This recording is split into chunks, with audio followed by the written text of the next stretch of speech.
Okay, ladies and gentlemen, good evening.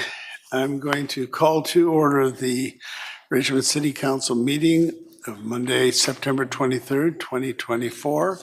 We have a motion on the minutes. Moved and seconded. Any errors or omissions? All those in favor, post carried. Madam Clerk, any agenda additions or deletions? None, Your Worship. All right, may I have a motion to resolve in a committee of the whole to hear delegations on items on the agenda? All those in favor, post carried. Are there any parties here who wish to discuss an item on the agenda? We'll go to Linda Barnes. Is there anybody, come on forward. Is there anyone else who's looking? Okay, and we'll go to you next. Okay, so you know the ropes, obviously, but for all of you, we ask that you introduce yourself, tell us the item on the agenda you wish to speak to, and you have 5 minutes. Thank you, Mr. Mayor. My name is Barnes, and I'm the co-chair of the Steveston Historical Society in Steveston, and I wanted to speak on, I'm sorry, I don't have the number in front of me, but it's the heritage application permit. It's on the non-consent agenda tonight. And briefly, I just wanted to highlight that the Steveston Hotel and the Buccaneer Pub that's on the agenda is a heritage site in Steveston and well known and beloved.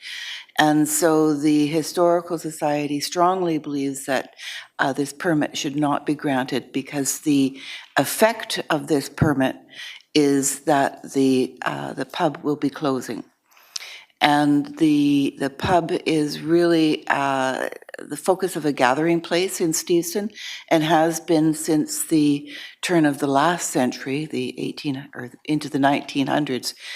It's changed, it's morphed, it's grown, it's changed all over those years, but it has been consistently that gathering place in Steveston, and I believe personally that tourism, et cetera, will suffer from this, and so the society really is not supportive of this. Thank you. All right, thank you. Councillor Rao, you have a question? Yes, I just want to ask a question. Now, Linda, you heard that in the committee meeting, the owner mentioned that it might be possible for the restaurant to extend its hours, say, for example, in the afternoon or even into the evening. So do you think that would be enough, or do you think it would be of the same effect of keeping the bar open? I suppose anything is possible, Councillor Au. And, the only thing is that we have not heard anything definitive from the owner on this. We've heard only that it's possible. They're thinking about it, but we've not really seen anything concrete come forward. Well, maybe we'll have a chance in a minute. Thank you. This gentleman, come on forward.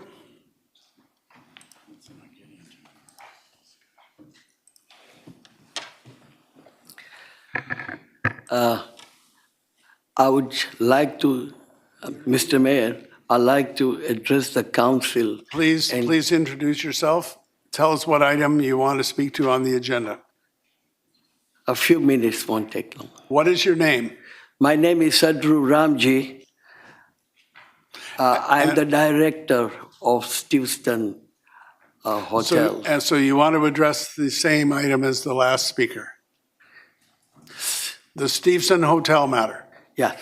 Go ahead. Mr. Mayor, I'm the councillor. I'd like to address one issue here. As I understand, our application is for change in the heritage, in the exterior of the building, that is to comply with the heritage rule.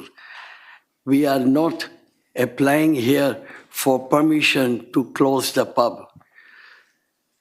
We have hotel zoning, and as such, we are applying for hotel to convert into hotel suites. We are not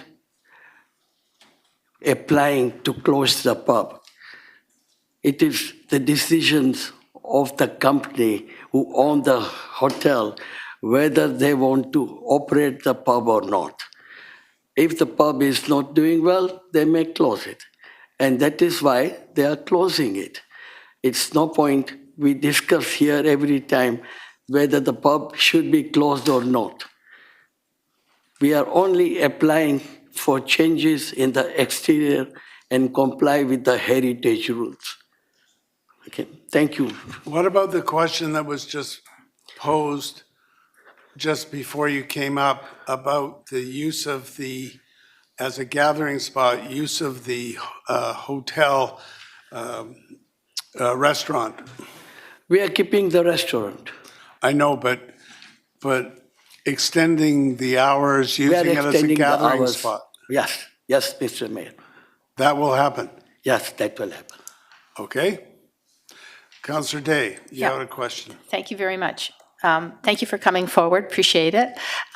So would you be willing to make a definitive letter to the city explaining exactly how you're going to extend the hours of the cafe and possibly have it more of a, like a pub-like situation? We will be extending the hours of the cafe according to the liquor rules. The liquor rules allows to serve food with the liquor until 10 o'clock. So they will have to keep it open 10 o'clock depending on the demand as we go along. It's very difficult for me to say, yes, we will keep it open until midnight or 10 o'clock.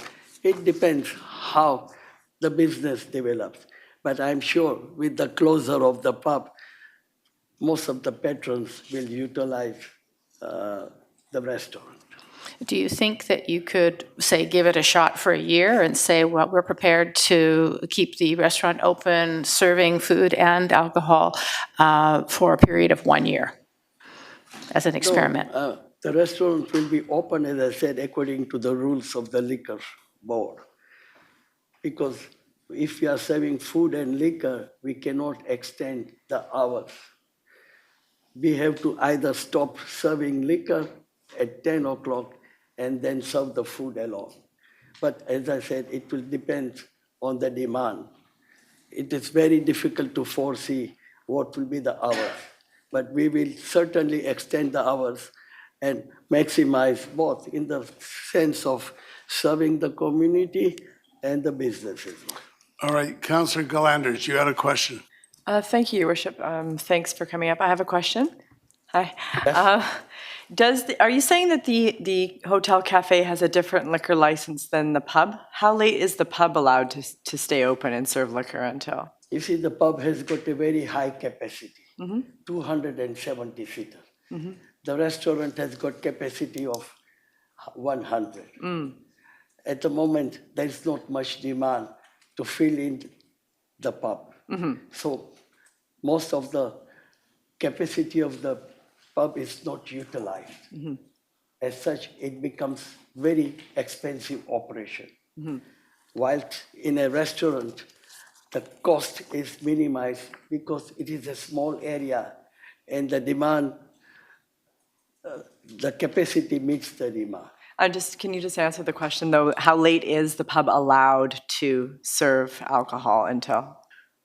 Pub is allowed to serve alcohol till 12 o'clock. Till 12? Yeah, And the hotel till 10? Yeah, but I have seen by 9:30, 10, there's not much usage.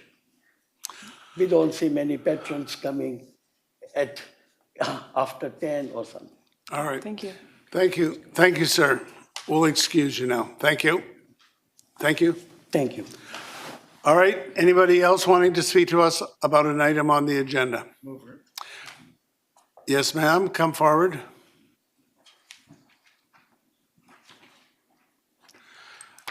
Please introduce yourself and what item it is you want to speak to. Hi, my name is Helen, and I wanted to speak to the rezoning land use application on The what? Ferndale Road. Land use application on Ferndale Road, Okay? yeah, on that agenda item. I am a resident of a low-rise, multi-unit residential building in that neighborhood very close by. And I just wanted to express that I really hope that this does not go through as a woman, and I live in a very close by unit. I witness a lot of individuals, myself included, not being able to find street parking. And when I get off work at night, I'm walking by myself, up to number 4 road to find street parking to go home. So that's my major concern, is really the parking availability in that area, and for my personal safety. All right, thank you very much. Thank you. Anybody else wanting to speak to us on an item on the agenda? Moved and seconded. All those in favor, any opposed, that's carried.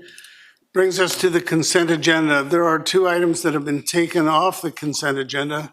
So we have the receipt of the committee minutes, the early review involving the major OCP amendment has been taken off. The proposed amendment to the Richmond Seniors Advisory Committee membership composition. Then we have the next one, Blundell Road and number 4 road has been taken off the consent agenda.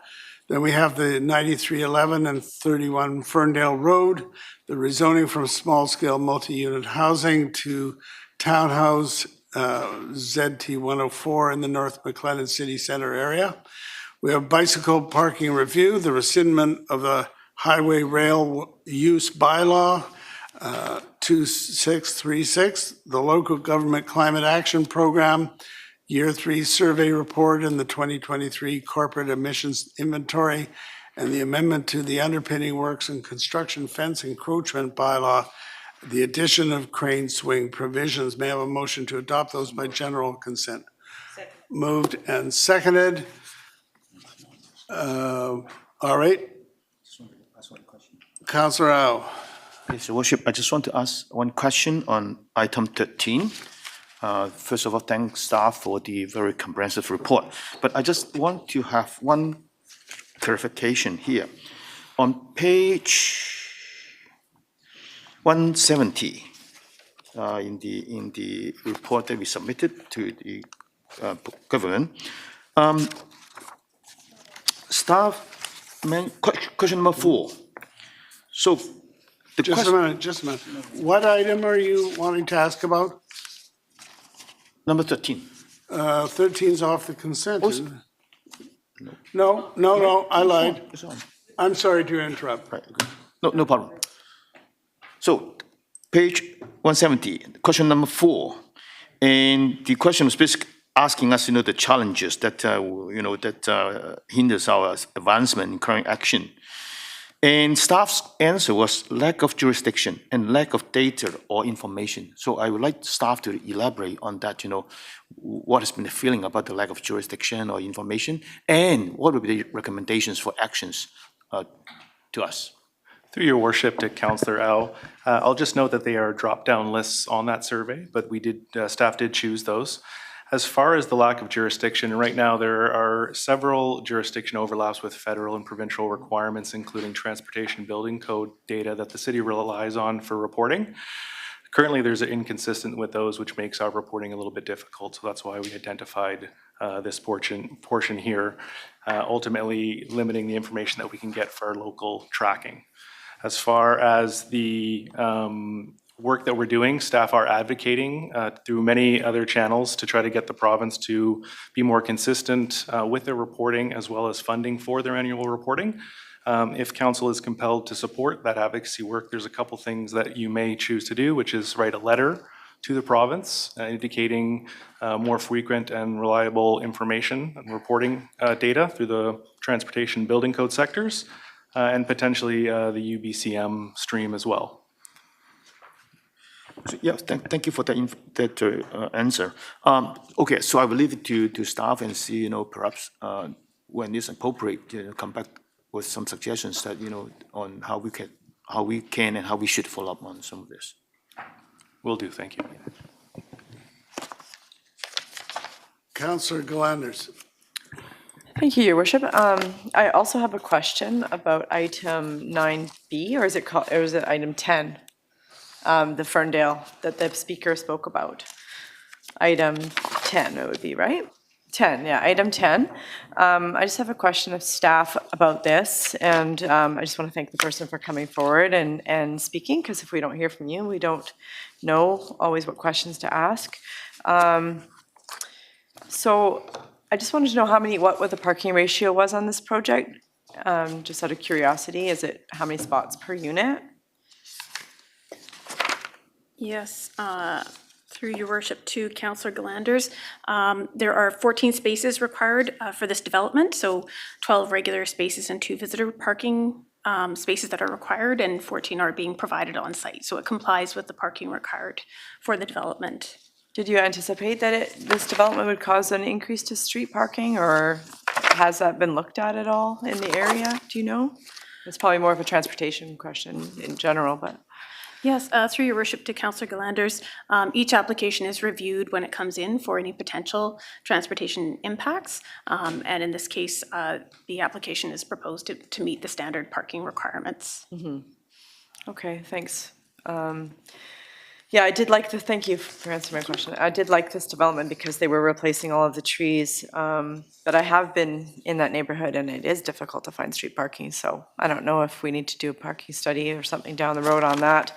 But I think it's on the consent agenda. I don't see it coming off, so it's probably going to go through. But maybe staff could work with the person who came and spoke and answer some more of their questions. All right, Councillor Wolf. Thank you, Your Worship. I'll speak to a few items that remain on the consent agenda. I'll start with item 10 that was just, there was a delegate and Councillor Galanders spoke to, and I do have a question of staff, so you can make your way up here. But first, some of the things about this development that I liked going through the report, as I usually do. It has double the outdoor amenity requirement, so double the minimum, roughly. The trees on site, there's 3 of them, they're saving 1, they're losing 2, therefore they have to plant 4, but they're actually going to plant 8. So this is one of those few developments that come through with a bonus of trees. And there are 14 neighborhood trees, 3 will be lost, 11 will be saved. Now, going to the parking, we also received a letter on table, came in earlier today. My question is about the Richmond Pentecostal Church, which is adjacent in the north and west of this development site. Are we aware if they do provide like rental parking? And that would go in 2 ways. One, for during the construction for the trade members to park there. And secondly, do they rent out some of their stalls for overnight parking? Because I'm familiar with other churches in the city that do that. And I'm also, in my own neighborhood, just shocked by how the trades workers take every possible spot, school parking spots, the whole sides of roads, and it makes it really challenging for anyone in these neighborhoods during these developments. So comments on that? Yes, through your worship to Councillor Wolf.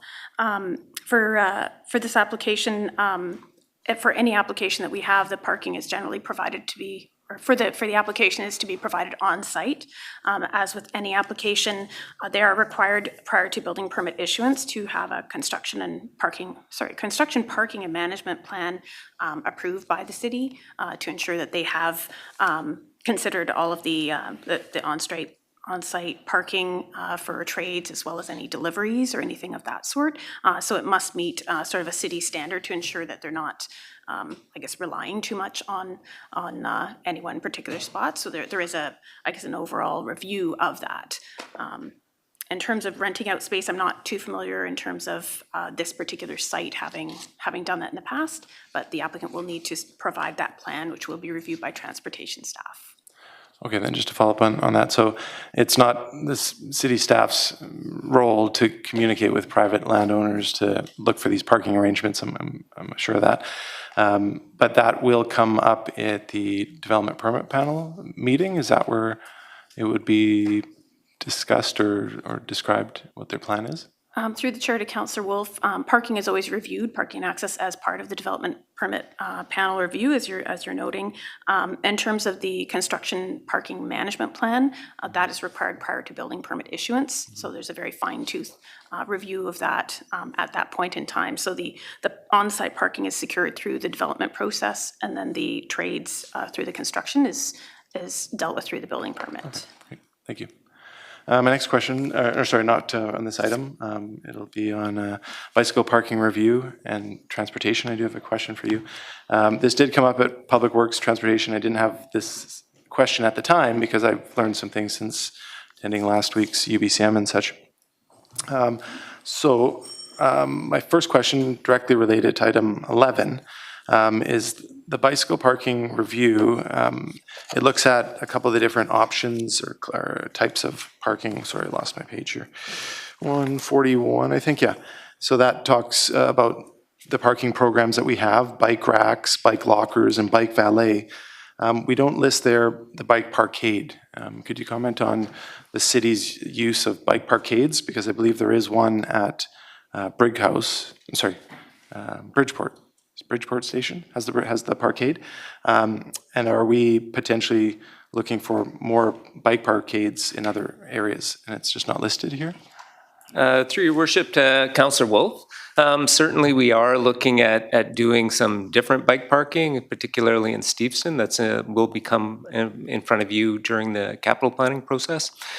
This really just deals with parking that's within development buildings and a change to that. So this specific report does not address that, but certainly we do have projects that will be coming forward that address bicycle parking in certain areas. Okay, and then just for many of us, we've been expecting to have a grand opening of Capstan Canada Line Station. I hear it's coming soon. Could you comment what level of public parking programs would be included in that one? Through your worship to Councillor Wolf, the Canada Line parking, I believe it does include bicycle parking, like bicycle lockers. Lockers for that one. Okay, thank you. And if you just remain up there, I'd just like to go back to item number 10, because you're probably the better one to answer this question about transportation in the area of, Ferndale Road and that whole block of North McClellan City Centre. Is there a lot of regular complaints that you hear around people having a tough time parking anywhere close to their residence? Through your worship, Councillor Wolf, no, I'm not aware of any significant complaints about parking in that area that come to my attention or anything like that. Okay, and just one last follow-up on that. For the members of the public, how would they best make that complaint, a formal complaint in that regards, around issues of having to park quite a distance away from their residence? Through your worship to Councillor Wolf, definitely they have a number of ways they can complain. They complain through, we have a dedicated email that's in transportation for transportation complaints. They can phone us, they can come to the front counter and make those complaints. Great, thank you very much. And finally, Your Worship, my last comment is on item number 14. That's the one about the addition of crane swing provisions, which is when the large tower cranes swing over top of roadways, and insurance coverage that they'll have to, permitting and such that they'll have before doing that. And also just to signify that I think this is a great improvement, but also noting that a lot of the complaints that if the public sees issues in regards to cranes, those calls actually go to WorkSafe BC, I've learned. And also there are no similar bylaws when it comes to mobile crane trucks that move around and have crane operated equipment. And I just thought I'd share that. Okay, thank you. Councillor Day. Thank you very much. I have a question to staff on number 8, which is the proposed amendments to the Richmond Seniors Advisory Committee, please. So in the Planning Committee, I made a motion that we would extend the citizen positions from to 11, to 11. But on page 54, it states that council would be updating the membership to from 11 citizen appointments to 10 citizen appointments. And then if you go to the composition in the bylaw or whatever. It's on the agenda with those 2 additional motions. I think you'll find them there. Council page 4. So okay, can I just confirm that there will continue to be 11 citizen members of the Seniors Advisory Committee? Through your worship to Councillor Day, yes, that is the motion that's Okay, on the good. table. Sorry, I missed that. I thought maybe, thank you. I think I've got an old agenda that was missing that part, so thank you very much. And then the other thing I want to just speak on is the Ferndale Road. We understand that the citizen who came forward and was worried about this development, can staff talk a little bit more about what parking will be available in the unit? Additional, I would assume that there'd be like 2 for each townhouse, but how many visitor parking will there be?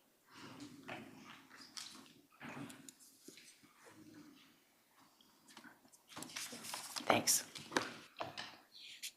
Yes, through your worship to Councillor Day, there are, for the Ferndale application, there are 14 parking spaces total, so 12 spaces, regular spaces, and 2 visitor parking spaces. 2, okay. And what about street parking? We had the speaker come forward and talk about the lack of street parking. Is it something maybe to consider to have people that live on that block be able to park on that block with possible parking restrictions? We've done that before over by the hospital. Through your worship to Councillor Day, for each development in the community, ideally, there's a certain amount of parking that is to be provided on site. So ideally, each site would have adequate parking for each development, with street parking as sort of the overflow. I'm not sure if Mr. B would be best to speak in terms of considering an alternate process. Okay. Through your worship to Councillor Day, absolutely. We could certainly look at permit parking in areas like that at council's discretion. Quite often, like previously, we've gotten public interest in such things and done a public process around that. And we are doing a trial in one location on that. But certainly, if it was council's direction and if it was what the public wanted, we could certainly entertain something like that there. So I'd assume we'd be looking at that after the development is built and if a problem arises.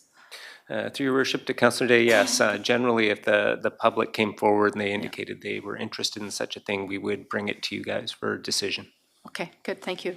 And I just want to comment on number 11, which is the bicycle parking review. It's hard to imagine that we were going to be building bike lockers, and I think it's great that 5% of new developments will be for long-term bike parking. And I understand they'll have chargers in them, so that will be a great way to extend the ability to ride electric bikes all over the city. And then number 12 is rescinding a highway rail use bylaw. Basically, it's a redundant piece of land that we don't need the bylaw for anymore, so it's a housekeeping item. And the last one was the amendment for works and construction for crane swing provisions. I'm glad to see this because I think it's important that we keep track of the cranes in Richmond, because we did see 2 terrible failures of cranes in Vancouver in the last year. So I'm really happy to support that as well. Thank you. Okay, so what I'm going to do is call the question on the consent agenda with the 2 items removed. All those in favor? Any opposed? That is carried. And then we'll go to number 7, which is the OCP matter. Councillor McNulty to introduce it. Yeah, thank you, Your Worship. It's the early review of the rezoning applications involving an amendment. And staff, the motion is that staff bring forward all new rezoning applications involving a major amendment to the City of Fishkill Community Plan for early review by the Planning Committee and Council. As described in the report, early review rezoning applications involving a major OCP amendment dated August 22nd, 24 from the Director of Development. I would so move. Second. Moved and seconded. Did you want to comment on Yes, that? I'm going to support it, Your Worship. I think it's good, but I do have some questions of staff on it, and I think it's a good thing. But remember what it's for. It's major OCP amendments. It's not everything. So I guess my question here, and we're looking on page 48, the public hearings now have been replaced. That's a fact, okay? And we don't have public hearings anymore for certain things. And it's a reflection by staff, but at what stage will there be a reflection by council if we don't agree with something the staff has said to a developer that, yeah, it could be 8 stories, and then council says, no, it's going to be 4.5 or 5. So where does that go? Because there will be a certain expectation having this kind of review to the staff, okay? Yes. How do we deal with it? Yes, through your worship to Councillor McNulty.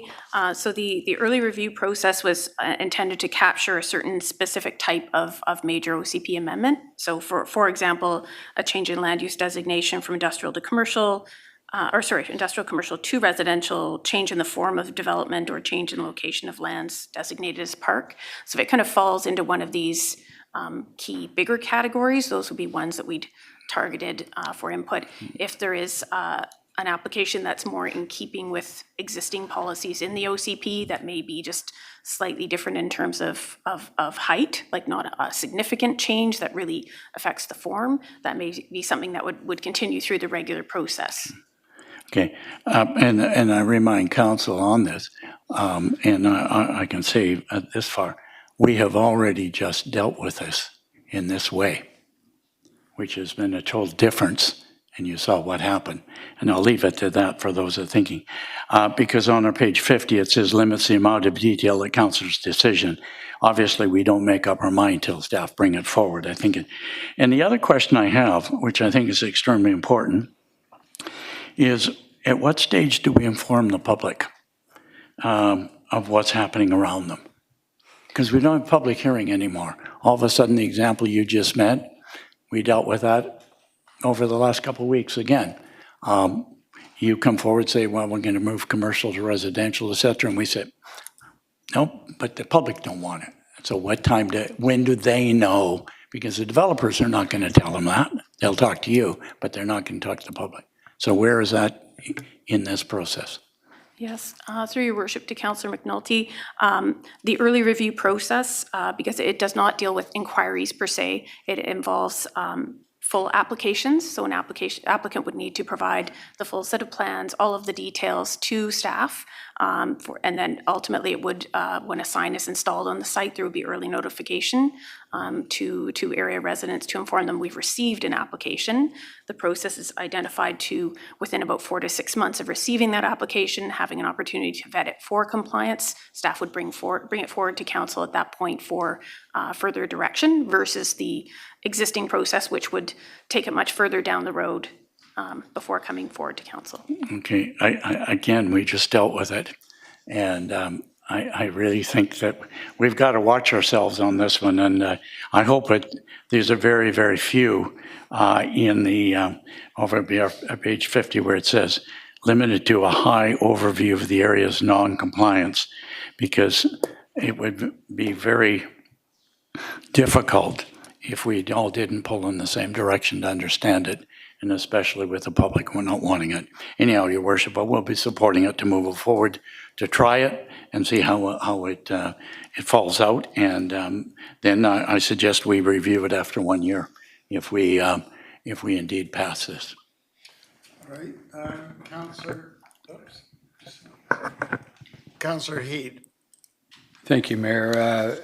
I've been having discussions, and I thank staff for providing me with more details with respect to what has happened here, is what they're proposing. That in general, I think is a very worthwhile direction for council.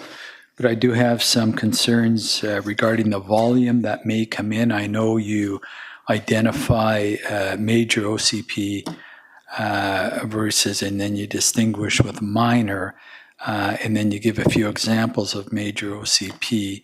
And, that's fine. The explanations will go on and on. But here's my fear, and Mr. Craig, our General Manager of Planning, and I had a conversation with respect to this, and this is what it boils down to, is the volume that may be expected with this change in policy.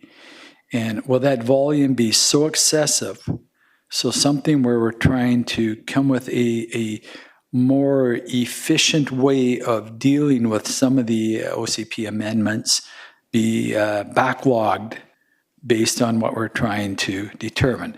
So I did talk about it, and the mayor and I had a discussion too, and we may look at a referral versus an amendment here or something with respect to that, of the volume that could be expected, and if we would get some of the lower level, not defined by money, because it could be 1 million, it could be 10 million, it could be $100 million project coming forward.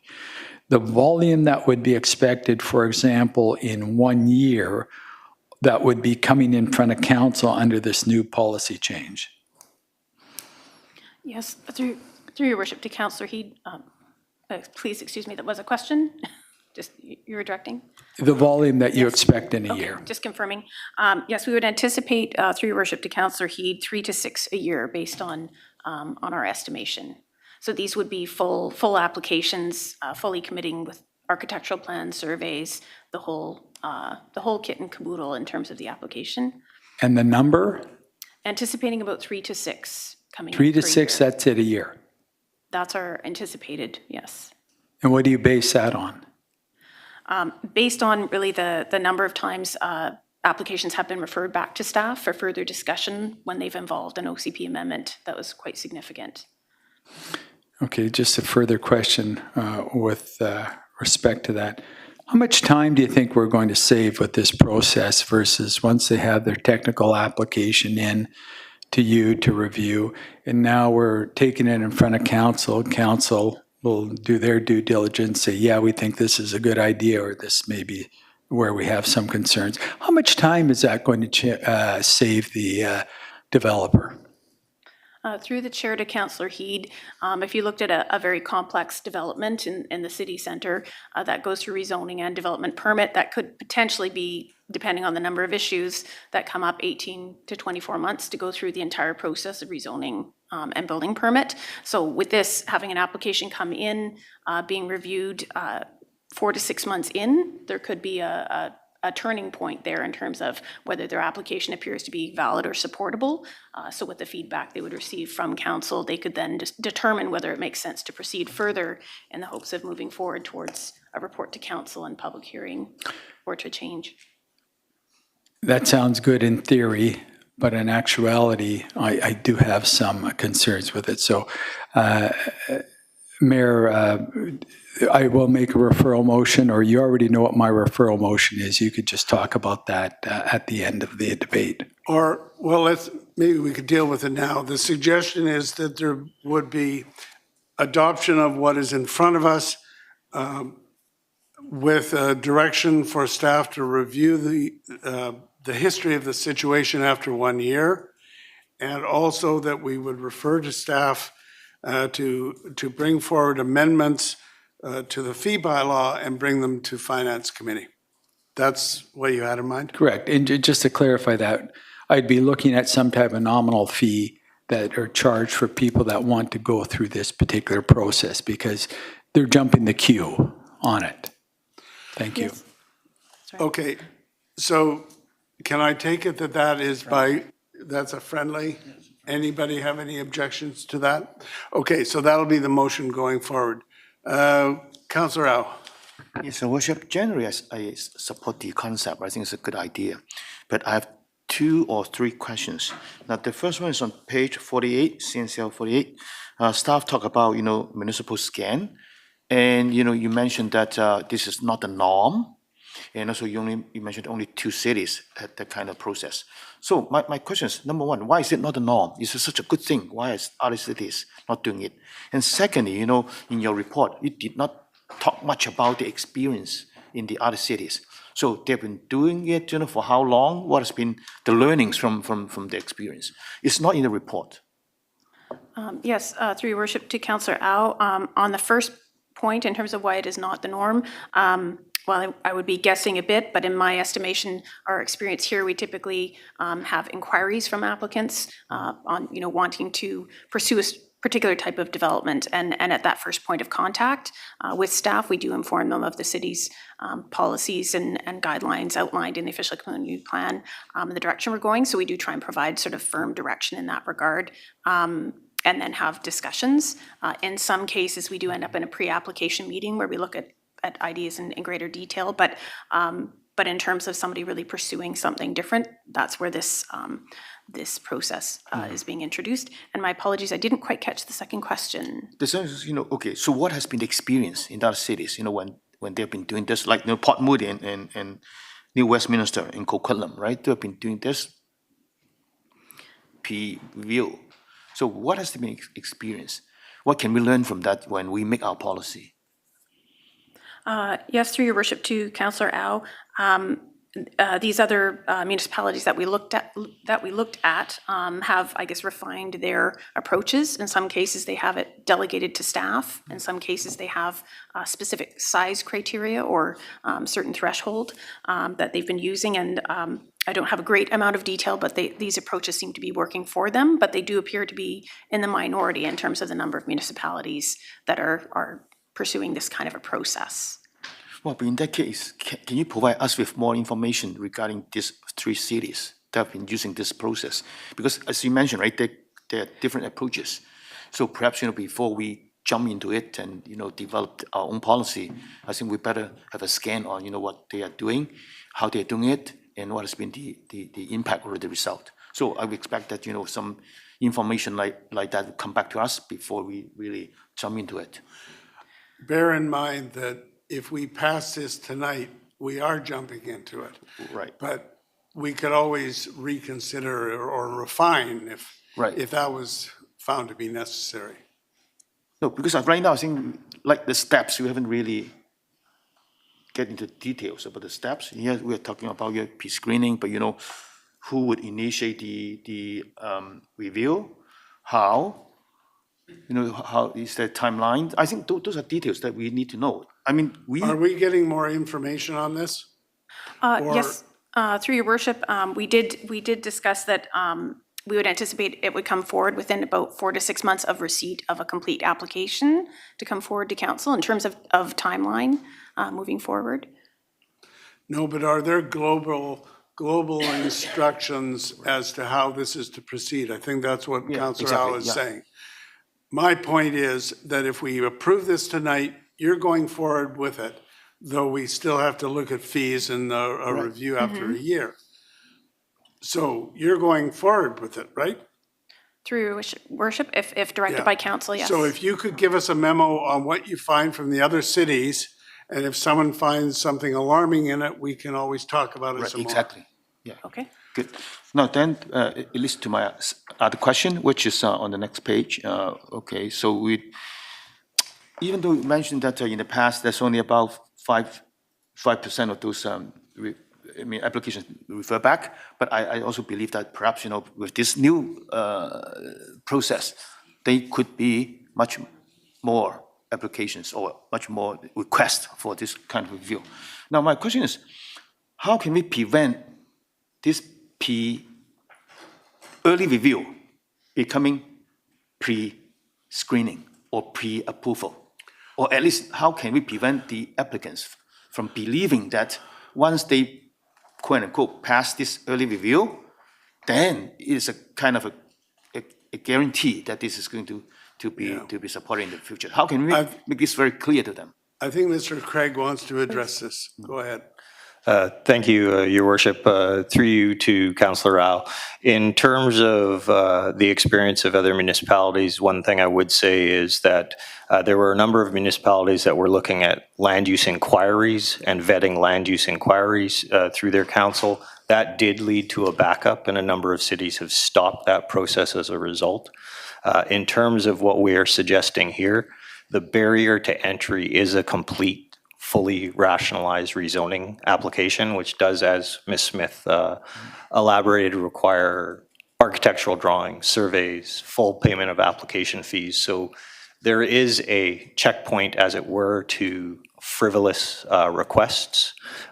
In terms of what council has talked about thus far in this meeting, we had intended to review this process after a year of implementation. That is consistent with council's direction. We are obviously happy to provide further information about the experiences in other municipalities. I would say one of the issues that results in very few doing this is the potential item that you have alluded to now, in that the pre-screening could be viewed by the applicant as a de facto approval in principle. I would remind council that with these applications, they all do involve an OCP amendment, so there is still a public hearing requirement on these applications, and the approval that would be granted or the resolution that would be passed on an early review would make it very clear that this is not an approval in principle. This is simply a willingness to consider the application through the appropriate process. The real time savings here is where we would have an application that is so far from city policy that there really is no intent on pursuing all of the technical work required to advance the application to council. Thank you. Councillor Day. Yeah, thank you very much. We're trying to build housing as fast as we can, and we're trying to get as much as we can, especially when it comes to rentals. And I like the idea of pre-screening or pre-reviewing, because if they're completely out to lunch, there's no point in wasting everybody's time. I point to Talisman as an example. When they came to us, all the drawings were done, all the specs were done, everything was finished, and we said, move the park. They were going to put it on the east side or west side. We wanted it on the east side. Had they just come to us in advance and said, okay, are we looking good here? We could have caught that at a much earlier stage, and that project would be that much further along.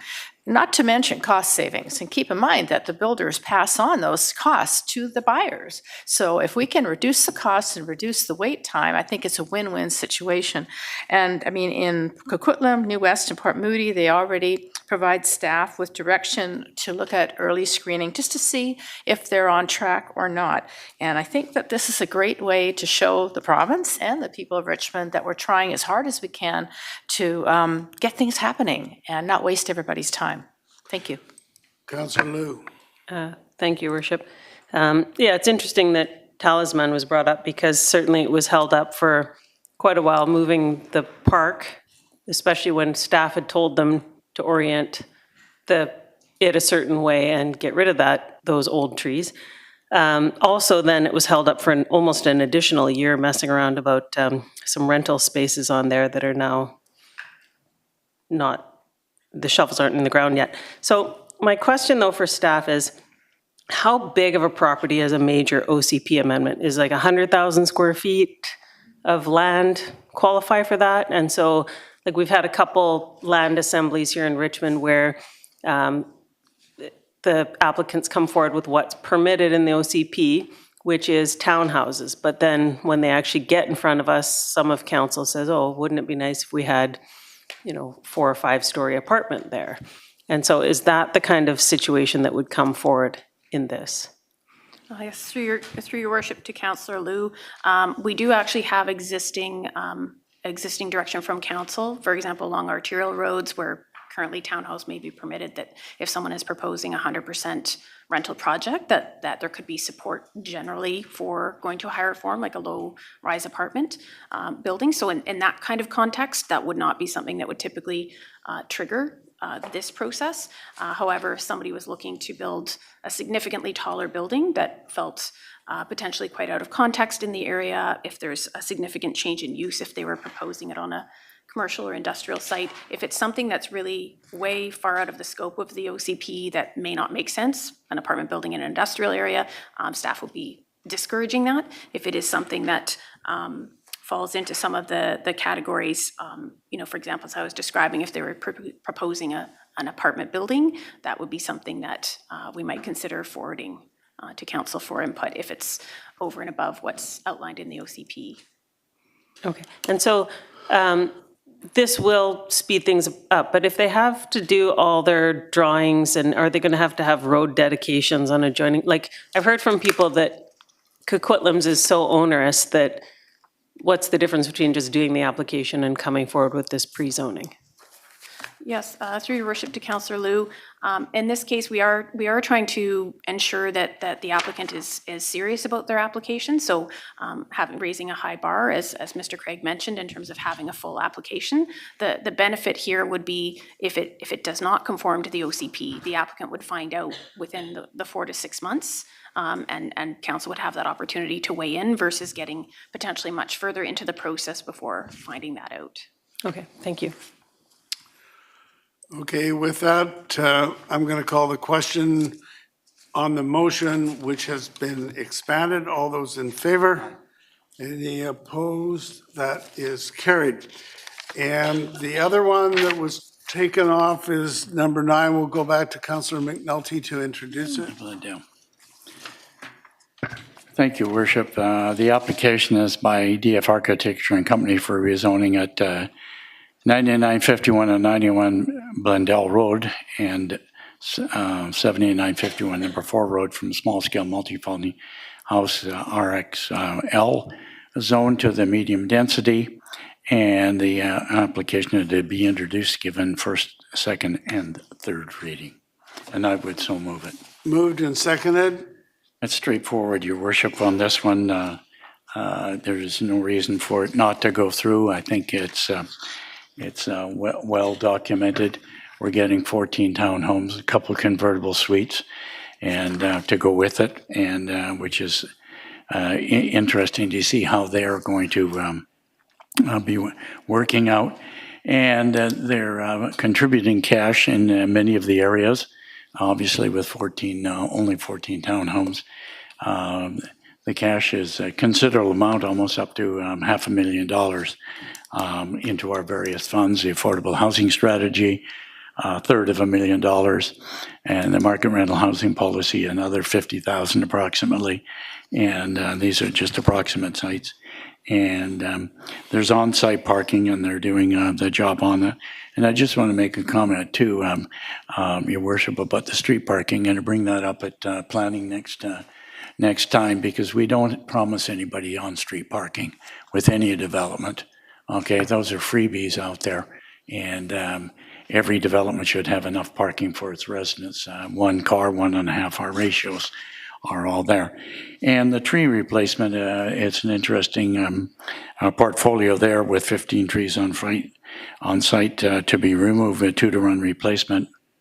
And again, submission of considerable cash to protect the trees, and also come up with a fund for the trees. So with that, Your Worship, I will so move it. All right, Councillor Wolf.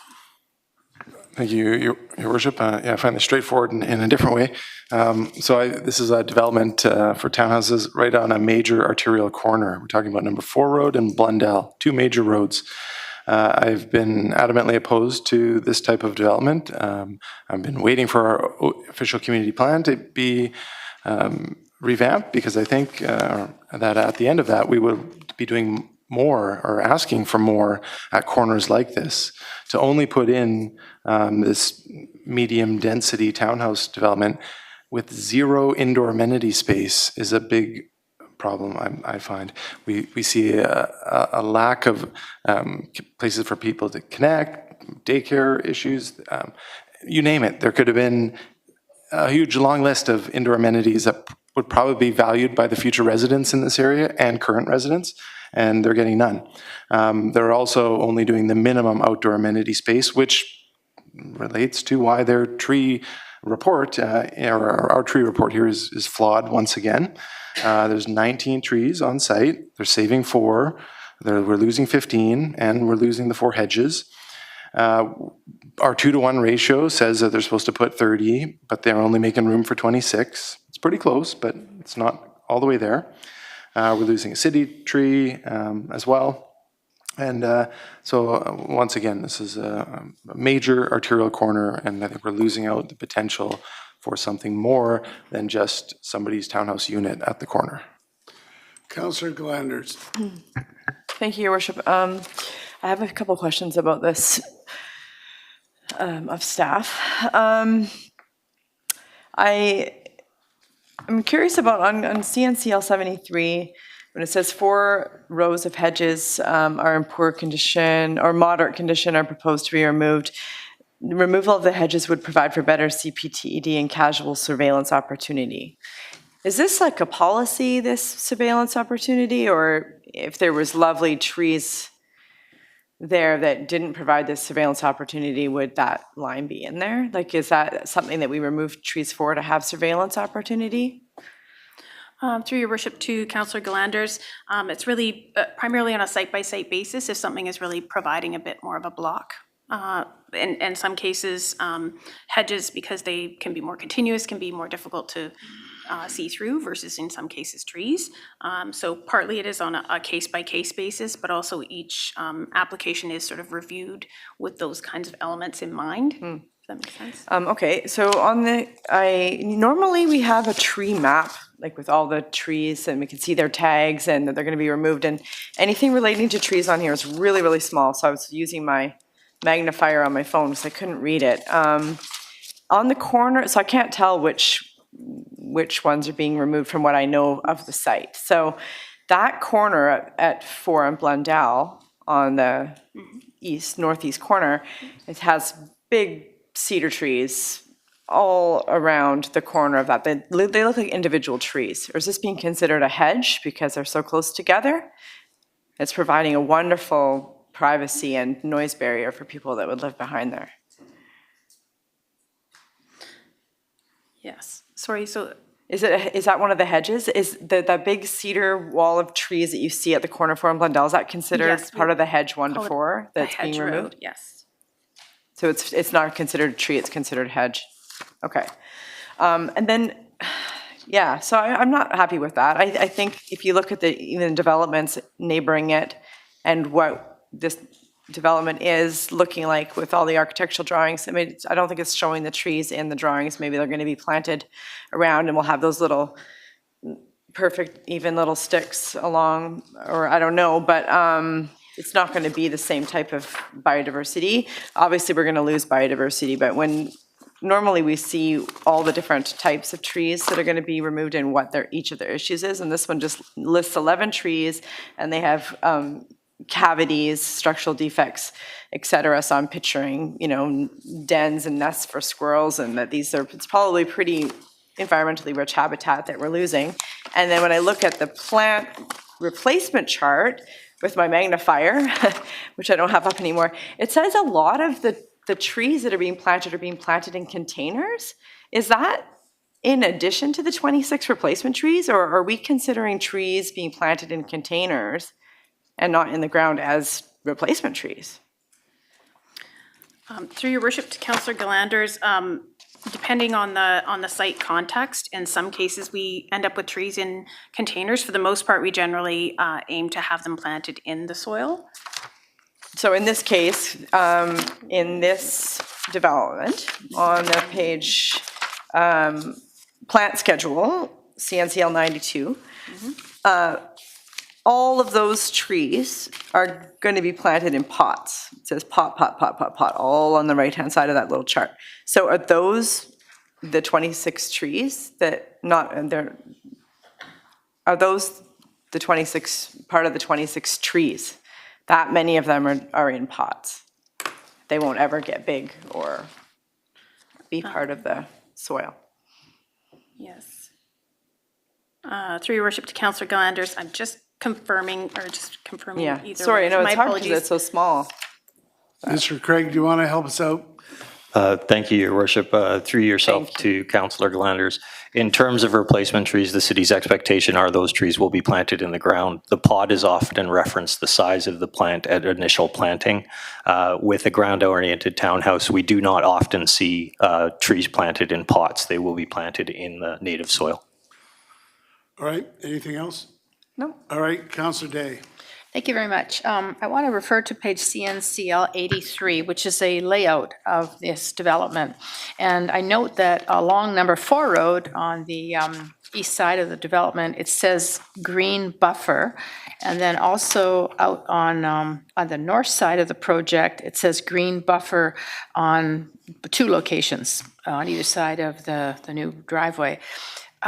in those green buffers, wouldn't it be possible to save at least one significant tree? Because I realize that hedges are exempt, that you can just tear them out, because there's more than 5 trees, it's not considered a tree, it's considered a hedge. But wouldn't it be possible to pick the best of the bunch and save a significant tree in each one of those 3 locations? Through your worship to Councillor Day, are you referring to retaining trees that are not currently proposed for retention, or a different location? I note that there's a lot of trees in the lot in general, there's a lot of trees. And so that's why I thought, well, given that we have these 3 green buffers, instead of tearing everything out and planting new trees, couldn't we try harder to save some of the more significant trees, even if they are a hedge tree?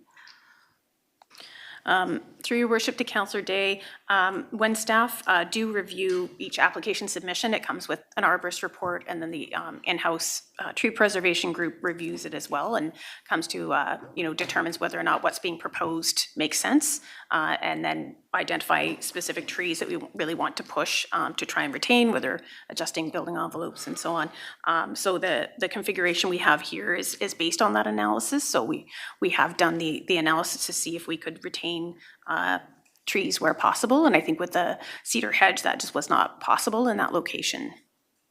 Even though there's a green zone there, okay. My other question is, given that this is on a major arterial road, that there's bus service, there's daycares across the street, there's shopping just a block and a half away, could this have been a contender for a smaller footprint with a taller building, for example, 6 or 8 stories, as opposed to just 14 townhouses? Because I was thinking we could probably fit a lot more units in there that would be more affordable than, luxury townhouses. So would this have been a contender for that, or? Through your worship to Councillor Day, as per general council direction, if an applicant had brought forward a 100% rental project and proposed a different form, there definitely would have been at a minimum a discussion to see if this might be an appropriate location.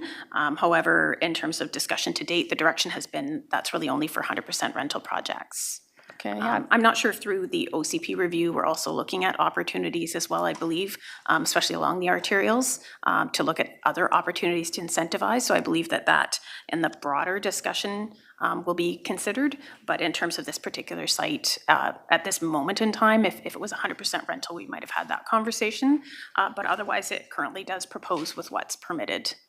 Having said that, that's the whole point of that early review. Like, had we seen this before it got to this final stage, maybe we could have worked with the developer to say, hey, have you thought about putting, a mix of for sale apartments and rental apartments and reduce the footprint, which would have made more green space and given more housing for people. So I'm looking forward to the housing or OCP review.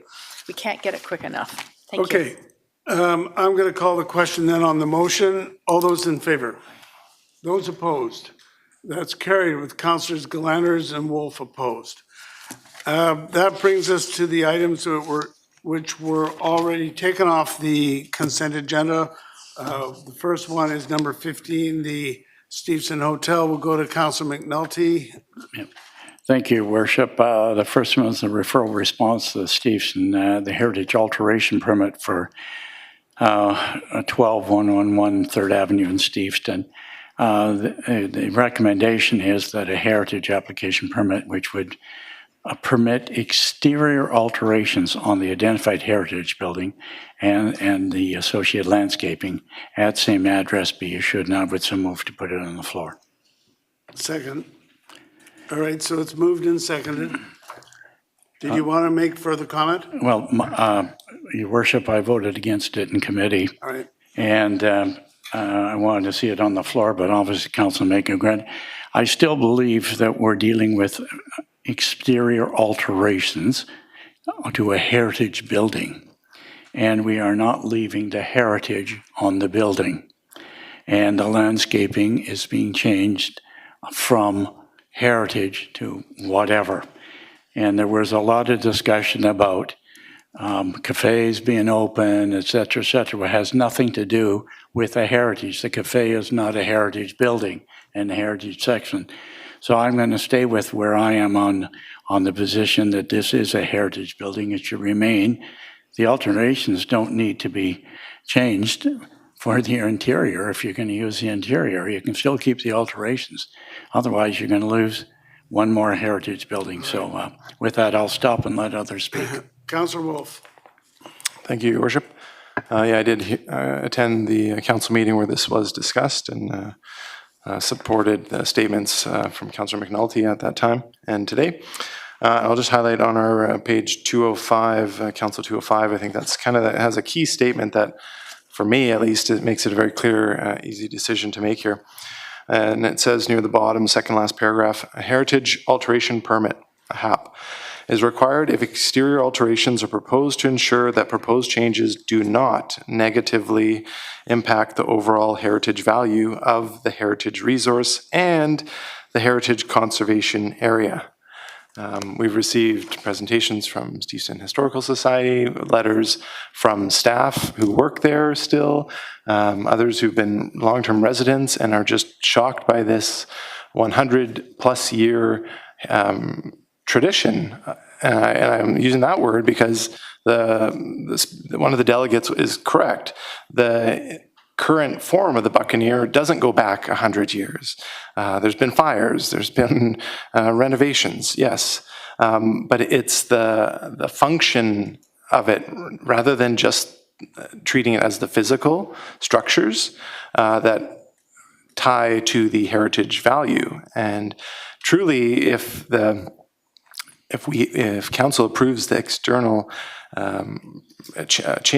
alteration change, it will negatively impact what happens inside, what happens in the future, what happens in the greater community, what happens in the conservation area. So it's clear that there's also a lot of conflict with the workers who, unfortunately, there was none here to delegate to us tonight, but for the ones I've spoken with, they were both shocked, but also felt like this was coming as soon as the kind of ownership and the current the operator of the pub have taken it on. It's almost like it's been pre-planned to run it down and make claims that it should be shut down. And today, and as we heard at planning and today, that even if we don't make this decision, apparently it's going to be shut down. But there's far greater support for this, and that is clearly represented here tonight, as there were not many delegates and also not that many letters. And I can't be sure, but it's probably because people would just be floored to find that this is what's happening to Steveston.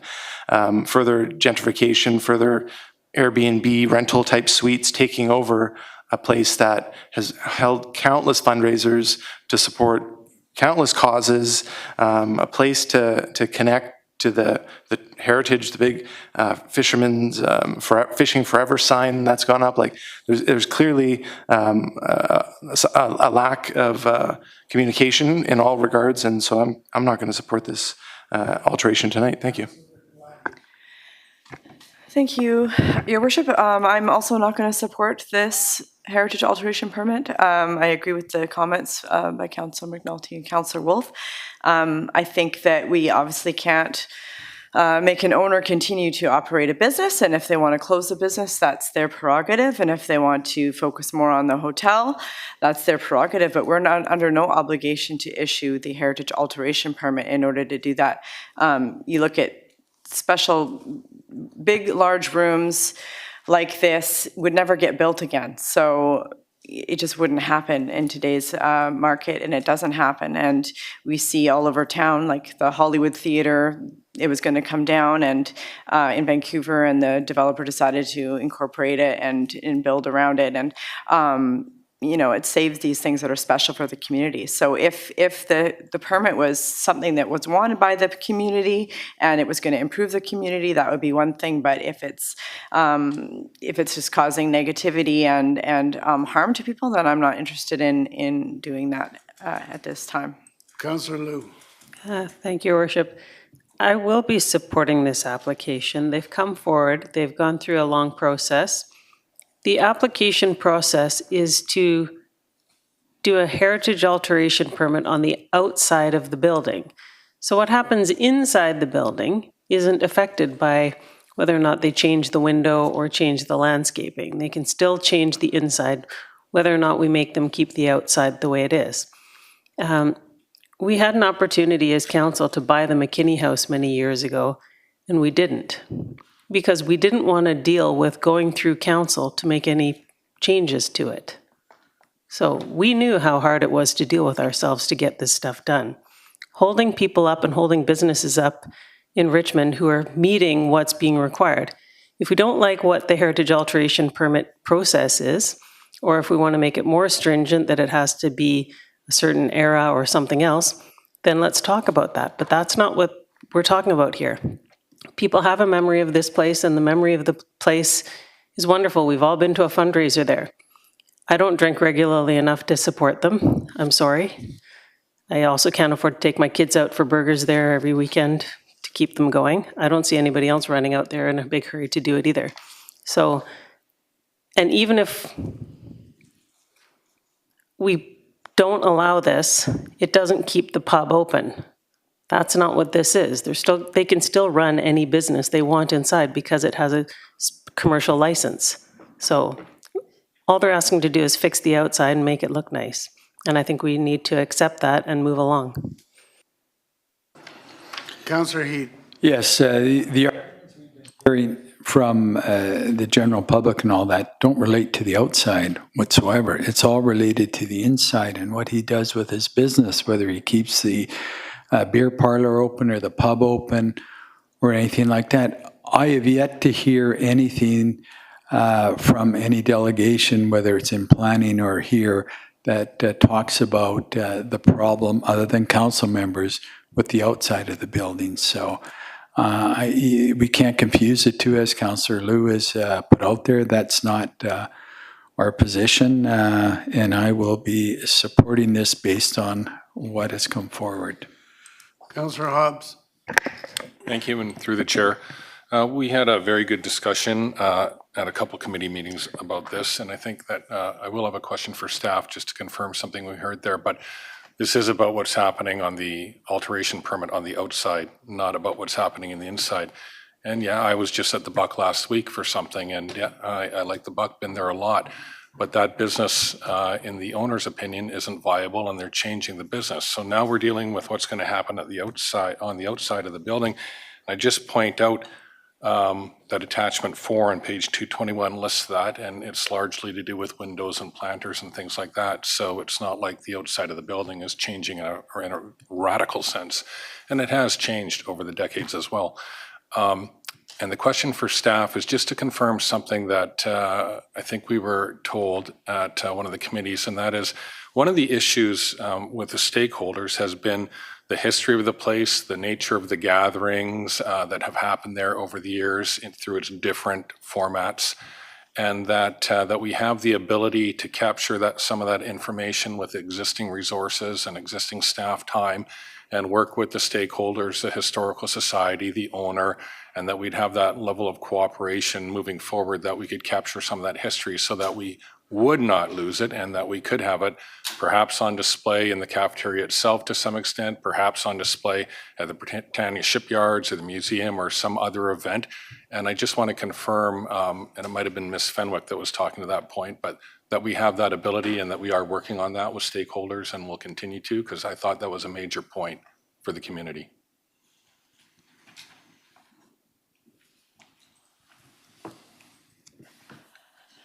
Through your worship to Councillor Hobbs, yes, we've already had some conversations with the Historical Society, and I think we have within existing resources the opportunity to capture some oral histories, work with the property owner on accessioning some items into the museum's collection, and perhaps a project to gather things like photographs that could potentially go in the museum or the archives.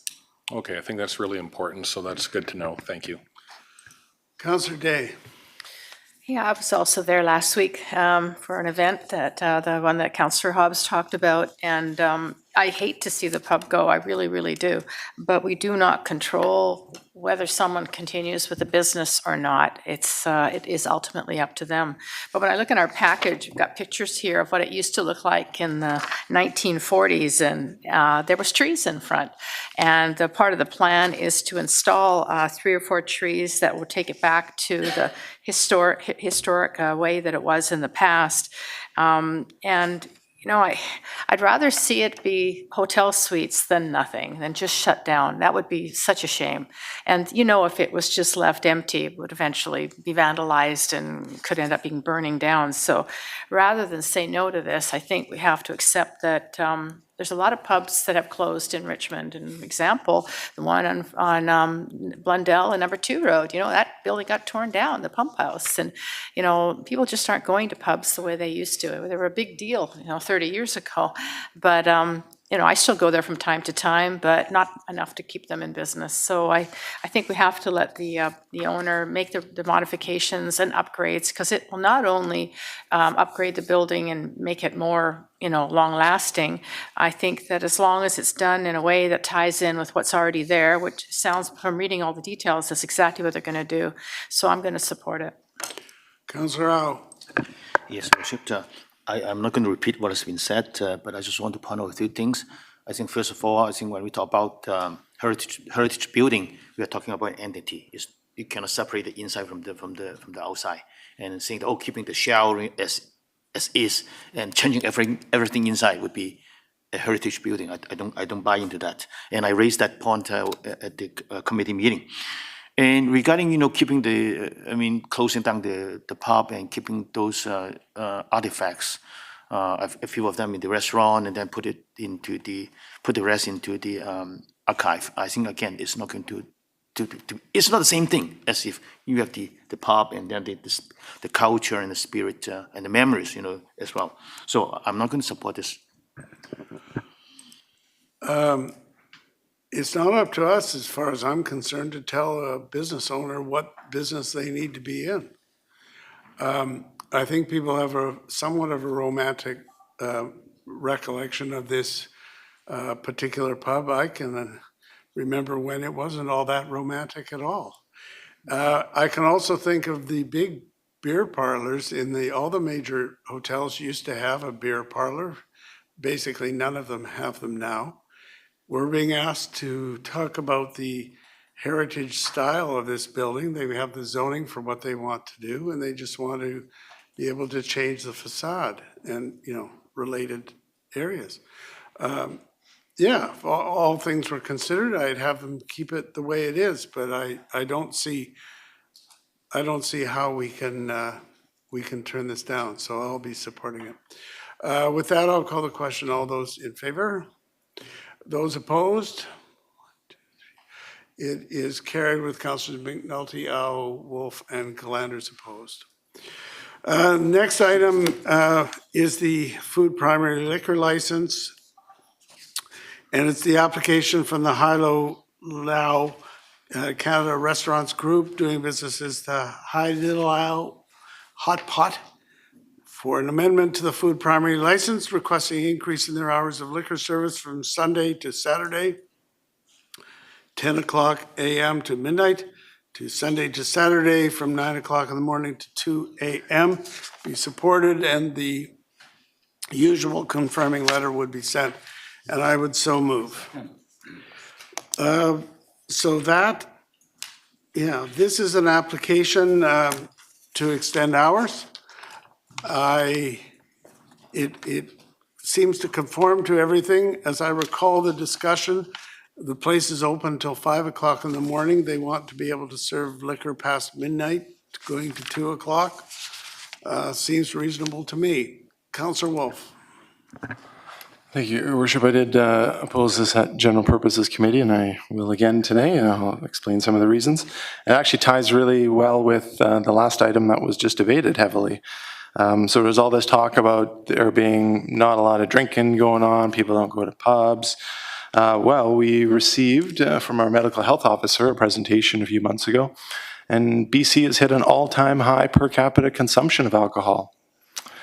And this development is just one of many. It's not the first. It's not going to be the last. There's actually 13 more applications like this coming through. Staff just gave us a memo the other day. And I haven't received a single letter asking for this type of thing to be going on, expanding liquor consumption hours. There's a lot of health benefits of getting rest, and perhaps not all people's work schedule align with mine and the average person, and perhaps the only time they can go out and have social gatherings is much later than most of us. But if we're closing down pubs and not listening to our medical health officer and the consumption that's happening there, there's something missing, and I don't see the reason to support this. Thanks. With that, I'm going to call the question. All those in favor?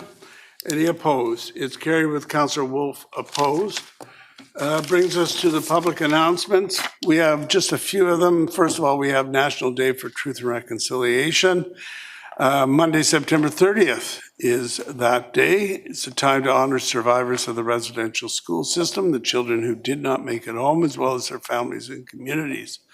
It's also a time to commemorate and reflect on the historical and ongoing impacts of the residential schools. So along with the survivors flag flown at City Hall, there's a number of workshops, initiatives which will take place across Richmond.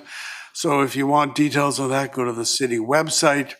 So the City Hall and the Recycling Depot will be closed Monday, September 30th in honor of the day.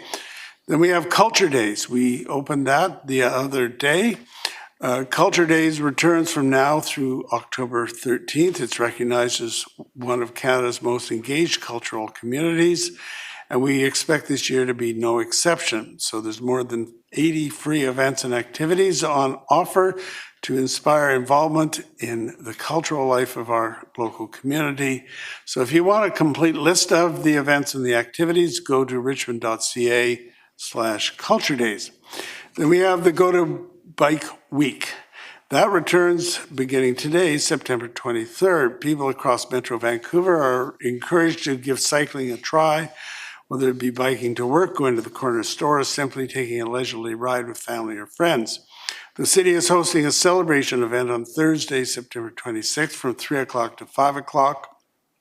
That's going to take place at the Thompson Community Center, so there will be prizes and snacks, and on-site mechanic will provide free bike maintenance to the participants. So if you want more information on that, again, go to the city website. We're also talking about the advisory committees for the city. Friday, September 27th is the deadline to apply for a role on one of the city's volunteer advisory committees. There are a number of committees seeking members for a 2-year term covering such areas as public art, seniors, youth, heritage, childcare development, and many, many more. So if you want to find out more about that, go to our city's website or call the clerk's office at 604-276-4007.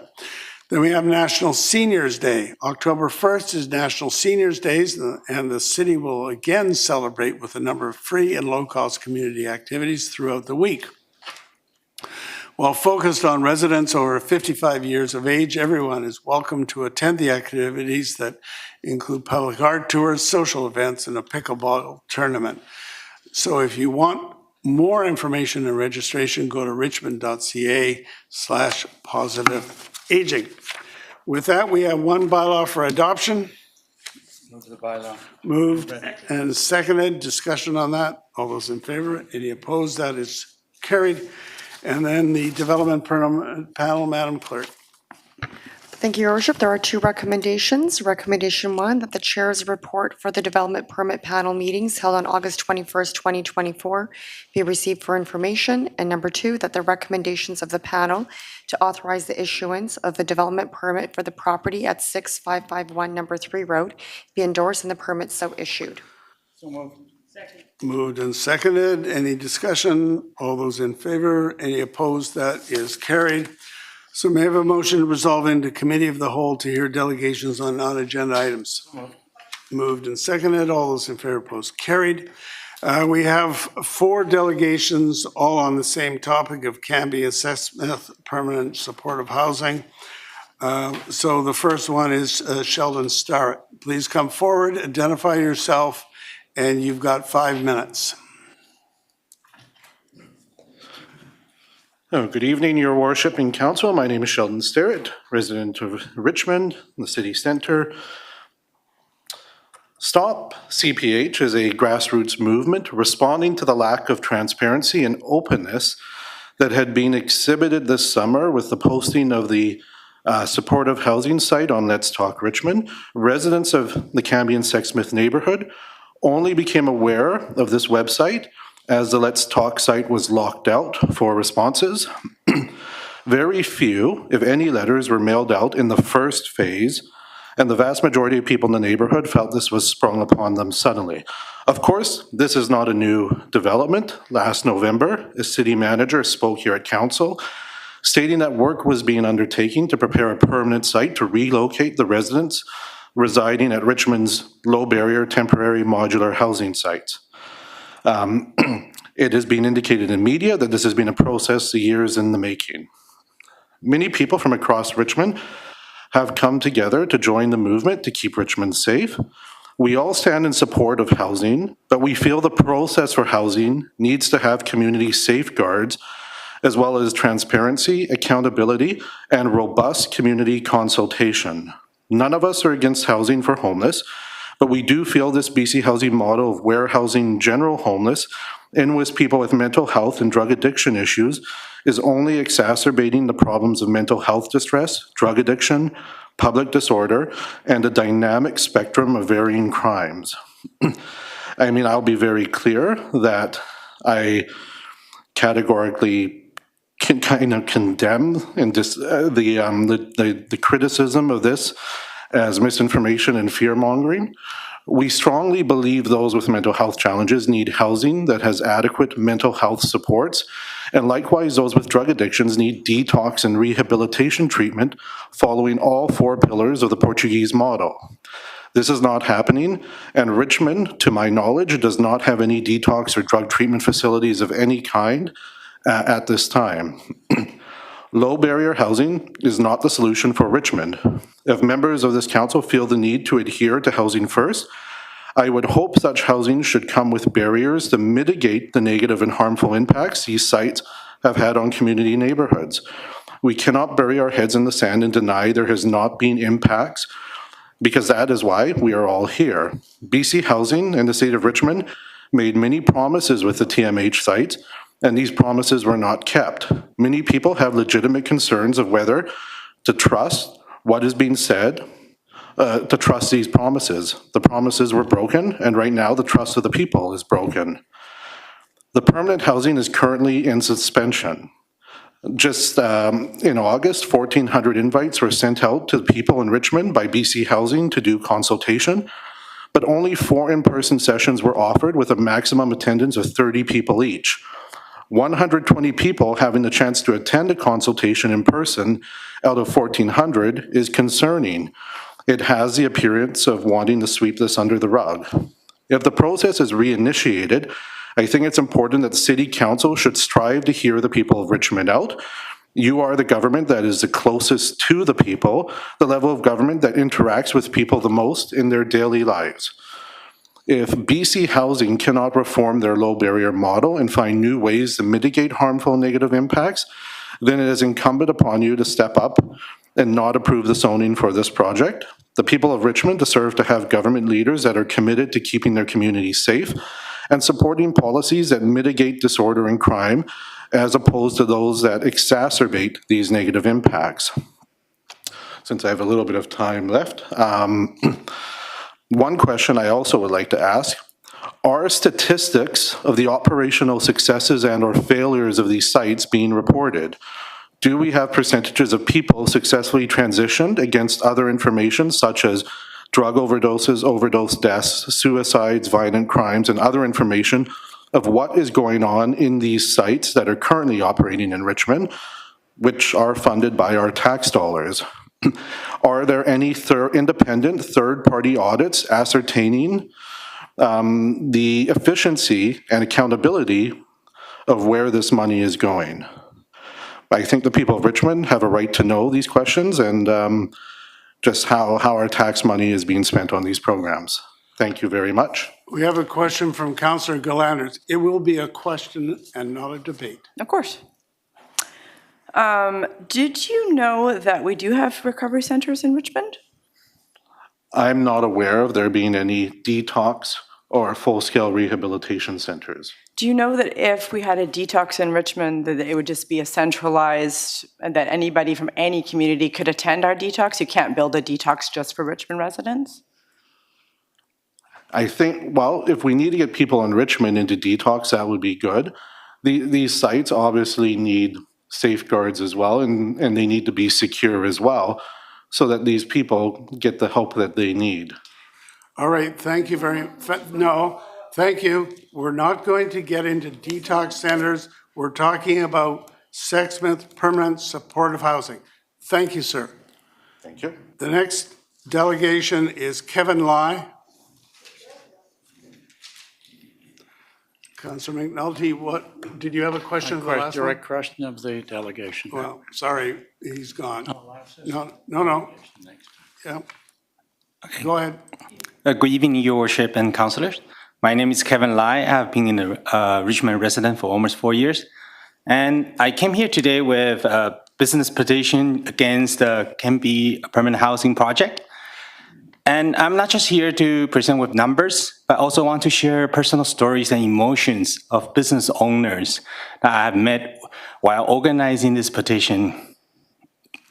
Between the late July and early August, my team of volunteers and I visit over 500 businesses in an area from south of Capstan Way to north of Outer Bridge Way and east of Number 3 Road and to the west of Garden City Road. We have gathered close to 400 signatures, which represents 75% of a sign-up rate. I also took a week off from work, visiting over 160 businesses myself, and having one-on-one conversation with the owners. Through the face-to-face meetings, I feel the weight of their concerns, frustrations, and even fear for the future. The emotional toll for this project had on business owners are undeniable. Many express confusions, anger, stress, and sense of hopelessness. In fact, over 30% of the business owners I spoke to had not even heard about this project before our visit.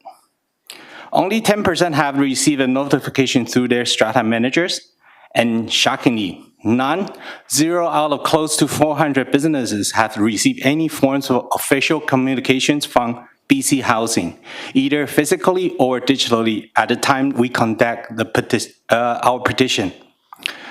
This lack of engagement had left many feeling voiceless in a decision that directly affected their livelihood.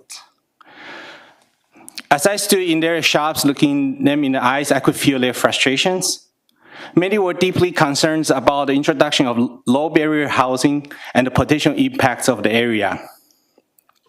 They have worry about rising costs of security and maintenance, and more importantly, about losing customers who would avoid the area due to safety concerns.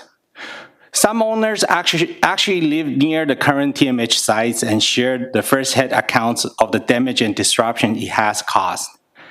Property damage, increased public disorder, and a tangible fear of their safety. One story that really stood out to me was from a business owner who told me they had moved their shop from Chinatown to Richmond because they felt Richmond was a more peaceful and safe neighborhood to operate their business. However, with proposed housing projects, they now fear they will have to move again. As the environment that they once brought them here is quickly changing, their sense of safety and security is being undermined. It is heartbreaking to hear that Richmond may no longer feel like the heaven it once was. In my personal conversations, many business owners ask me, does signing this petition even matter? Will the city or province really listen to us? Their sense of frustrations and powerfulness, it was evident. Despite this close to 400 business signs, trust that we would do everything we can to bring their voices to you. Today, I'm here to representing those businesses. I'm not just representing the raw data. I'm sharing their stories, frustrations, and the fear of the hardworking men and women who are the backbone of the Richmond's economy.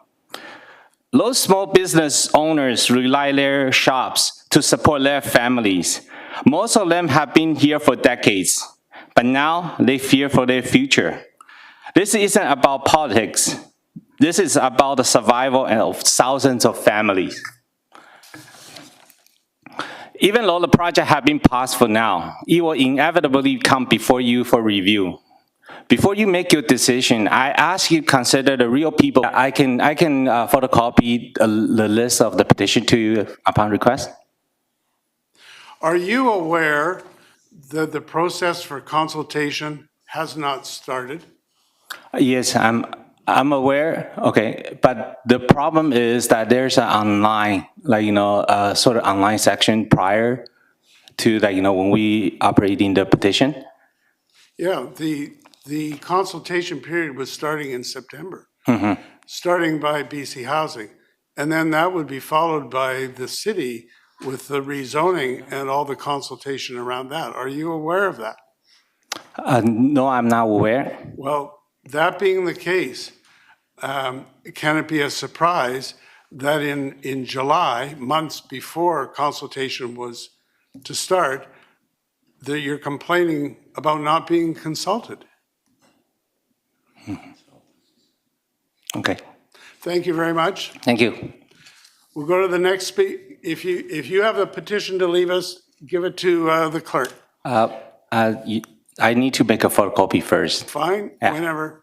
Thank you. Okay, the next speaker is Eric Poon to delegate on the same item.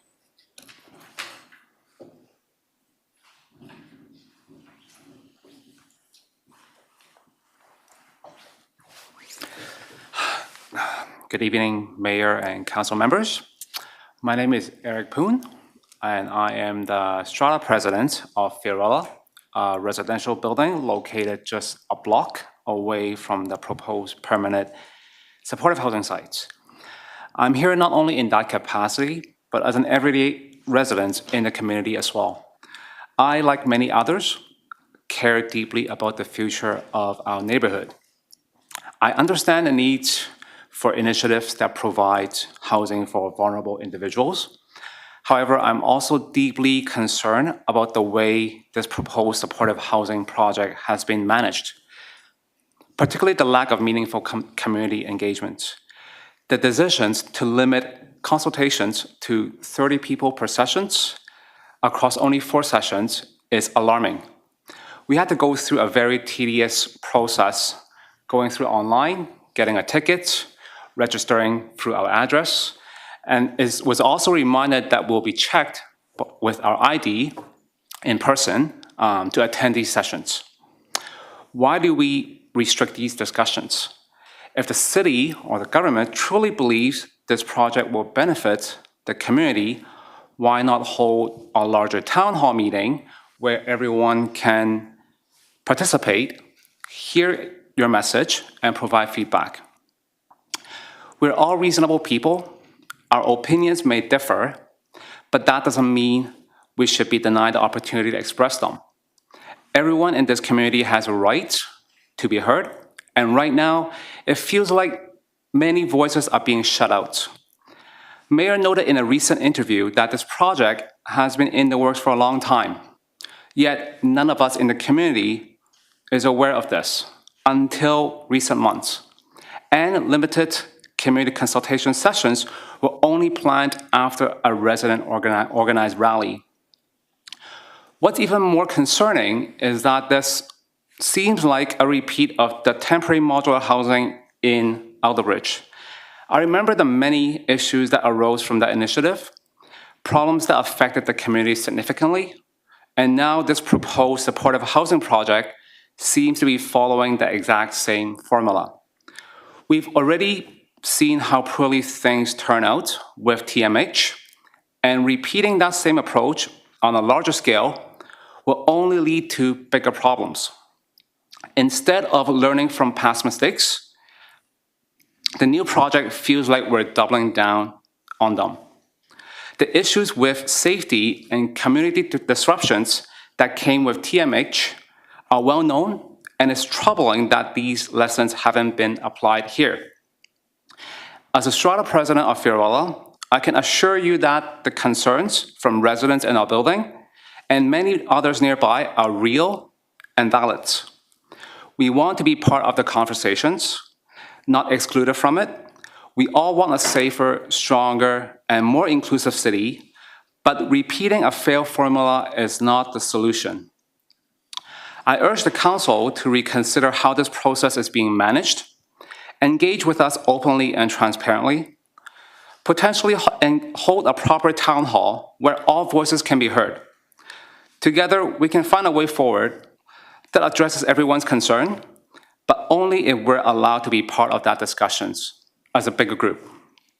And thank you for your time, and I hope you take these concerns to heart. Councillor Day.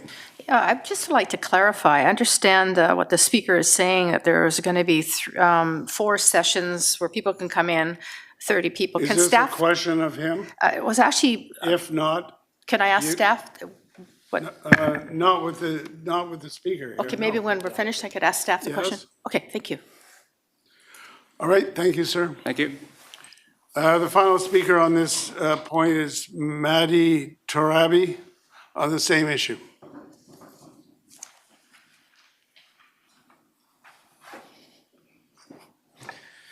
Hello and good evening. My name is Mahdi Torabi. I'm the strata president of Avanti Strata, also a block away from the proposed site. We are one of the largest residential sites in that area. I'm here today to express the concerns of our residents that have been brought up. But before going there, I want to clarify that I'm not here today to talk about members of this very city council that have downplayed our real concerns, namely the security of our homes, by giving us distasteful comments. I'm also not here to talk about the fact that when we, concerned parents of that very same plaza, went to our local park next to the very playground that our children play at, stood in a hot summer day for hours to express our concerns, another member of this very city council came out and called us disgusting people. I want you to look at me. I'm one of those disgusting people. And my only fault was that I'd exercised one of my fundamental rights in order to protect the safety of my child, along with many others that wanted to protect the safety of their children, raising a legitimate concern.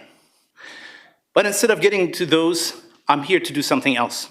I'm here to do one of the most fundamental responsibilities of a citizen living under a democracy, and that is to hold elected officials accountable for their failures. In this particular matter, we believe one of the greatest failures in planning this project was the approach to selecting the site. This is a major project for our city, and yet we're here without seeing a single page of reports published by our city planners, the very individuals that are drawing salaries from our city, to do that specific task. A city planning document that would actually present what options were considered, what metrics were considered for selecting those sites. How did we process those?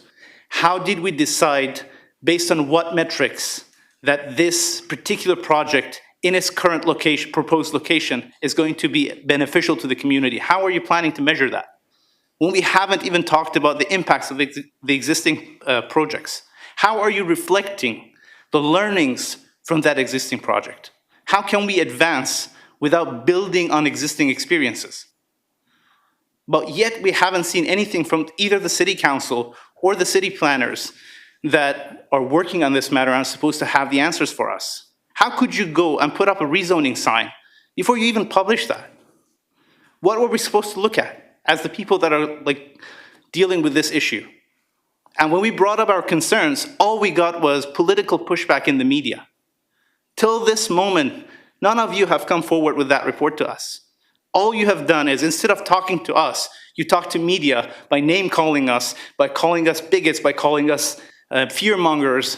We're afraid ourselves. We have children. We've seen what happened with the TMH. I used to live at the Alderbridge area. You could go for a late night walk in Mineral Park. Good luck doing that. I used to watch police cars, police officers not go into that car without backup, not go into that park without a backup. You expect us to go walk in there? And now you're bringing us to our doorstep, right next to a playground, not right next to small businesses, without doing the due diligence? If you had done that work, if you bring it on paper and let the facts speak, the problem would be much easier to discuss. Yes, there are concerns with other sites. We understand that. And we want to work with the city to help elect an appropriate site. But in the absence of that data, that information, all we see is a choice crammed down our throats. That's not the right way to do that. And I'm here to voice that concern and ask you as council members, elected officials, to hold your staff accountable for this shortcoming.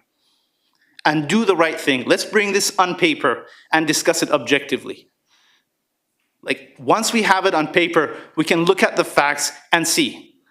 Our mayor, you raised the concern about its proximity to public transportation. Maybe we could address that through other means. These are problems that we can solve, but the prerequisite for that is to acknowledge the past failures as well as successes and build on top of that, rather than just shutting us out of this process. We're not heartless. We understand winters are harsh. People need to have a roof above their heads. But to ask us to provide that at the expense of safety of our children, that's a tall order. You cannot ask us for that. That's simply unfair to everybody living in that community. Thank you. All right, thank you very much. No. Thank you very much, sir. Any questions? No, there are no questions, and there will be no applause here because this is a city council meeting, okay? It is not a theater.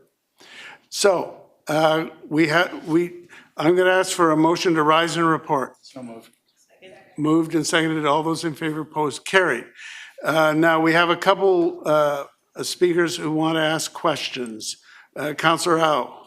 Yeah, I want to ask a question to staff, about the process and some clarification. Now, just then, the delegations mentioned about there was a consultation process happened in the summertime, and then Mayor, you said that there's no consultation process. It has not even started. But according to my memory, right? We have the Let's Talk Richmond survey in July, and then you even extended the survey for 2 weeks. We also had a timeline, and sending letters to the people in the area. So let's get their was reaction. This not a consultation? I mean, I'm confused right now. So did we have a consultation or not? Through the chair to Councillor Au, when the signage was posted, letters went out to, I believe it was over 500 homes. I'd have to check that in businesses. So that's a 100-meter radius from the site. And Let's Talk Richmond was opened and extended for further feedback from the community, based on us noticing that there was more interest in providing feedback. There was also an email that people have been sending messages to staff ongoingly. And staff are in the stages of looking at opportunities to engage with the stratas directly, specifically Avanti and Fiorella, as a further beyond normal route expectations. But the project at that point was suspended. Okay, a follow-up question. Now, actually, who are doing the consultation? I believe the city is doing one, right? And then the BC Housing is doing another. So is that correct, or there's only one combined consultation? Yeah, through the chair, yeah. If I may, sorry. Through your worship to Councillor Au, there are two components of the engagement. The first one, as Mr. Russell pointed out, was our own engagement within the radius of the proposed facility to engage with businesses and residents. That was our part. That was actually, that received somewhat limited response. We extended the Let's Talk Richmond component online, and even then, that received very limited reaction from the community. BC Housing at that point, and as the proponent applicant, came forward and began to instigate its own public engagement process. That involved as you've heard tonight, 4 in-person sessions that they had initially planned, as well as an online session. All of those sessions in person were targeted solely at residents within a radius, businesses or residents within a radius of the proposed site. The online session was proposed for anybody who was a Richmond resident and elsewhere, because the BC Housing concern, and while I cannot speak for BC Housing, their concern was that they wanted reaction from the community and the neighbourhood itself. They did not want necessarily, as we were seeing some comments and input in the same degree that were coming from outside of the area, people who were not residents in the area. So this will be my last question. So now, of course, the provincial government has put a pause on this one. So if and when it's being restarted, will the city and the BC Housing separately do another round of consultation? In fairness to your worship, Councillor, I can't answer that question. I think that's a question that would have to be answered by BC Housing and the government sometime after October 19th. But it's very likely. It is certainly likely that the minister has suggested in the statement that was issued publicly on August 30th that they would be looking again at a similar project either at this location or elsewhere in Richmond, but the details obviously will come from them. Thank you.